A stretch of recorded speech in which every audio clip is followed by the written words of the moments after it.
Senior నటి అభినయ Saraswati B Sarojadevi 87 ఏళ్ల వయసులో కన్నుమూశారు. వృద్ధాప్య సమస్యతో బాధపడుతున్న ఆమె యశ్వంతపుర మణిపాల ఆసుపత్రిలో చేరగా చికిత్స పొందుతూ తుది శ్వాస విడిచారు. అయితే జనవరి 7, 1938లో బెంగళూరులో సరోజాదేవి జన్మించారు. తండ్రి భైరప్ప మైసూర్లో పోలీసు ఆఫీసర్గా పనిచేసేవారు. తల్లి గృహిణి. తండ్రి ఇష్టం మేరకు డాన్స్ నేర్చుకున్న ఆమె తదుపరి సినిమాలపై ఆసక్తి చూపారు. తన సినిమాలతో ఇండియన్ ఫిల్మ్ ఇండస్ట్రీలో తనకంటూ ఓ ప్రత్యేకత చాటుకున్నారు నటి సరోజాదేవి.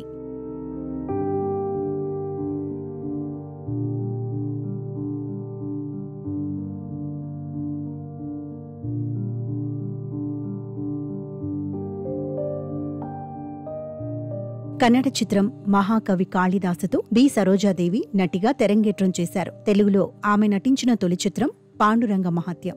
ఎన్టీఆర్, ఏఎన్ఆర్, ఎంజీఆర్ల వంటి దిగ్గజ నటులతో పలు సూపర్ హిట్ సినిమాల్లో నటించారు. తెలుగు, తమిళ, కన్నడ సినిమాలతో అభిమానులను సొంతం చేసుకున్నారు. అభినయ సరస్వతి బిరుదాంకితురాలయ్యారు. తెలుగులో మహాకవి కాళిదాసు, భూకైలాస్, పెళ్లి కానుక, పెళ్లి సందడి, ఇంటికి దీపం ఇల్లాలే, జగదేక వీరుని కథ, శ్రీ సీతారామ కళ్యాణం, దాగుడు మూతలు, ఆత్మబలం, ఉమాచండి, గౌరీశంకర్ల కథ, శ్రీరామాంజనేయ యుద్ధం, సీతారామ వనవాసం, దానవీర సూరకర్ణ వంటి ఎన్నో హిట్ చిత్రాల్లో నటించారు. 1955 నుంచి 1984 మధ్య 29 ఏళ్ల పాటు వరుసగా 160కి పైగా సినిమాల్లో లీడ్ రోల్లో నటించిన ఏకైక నటిగా సరోజాదేవి చరిత్ర సృష్టించారు.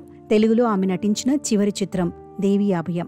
కన్నడలో నట సార్వభౌమ చిత్రంలో గెస్ట్ రోల్ చేశారు. అదే ఆమె నటించిన చివరి చిత్రం. సినిమా రంగానికి సరోజినీదేవి చేసిన సేవలకు గాను ప్రభుత్వం ఆమెను 1969లో పద్మశ్రీతో, 1992లో పద్మభూషణ్ పురస్కారాలతో సత్కరించింది. ఇలా పలు స్టేట్ అవార్డులను కూడా అందుకున్నారు సరోజాదేవి.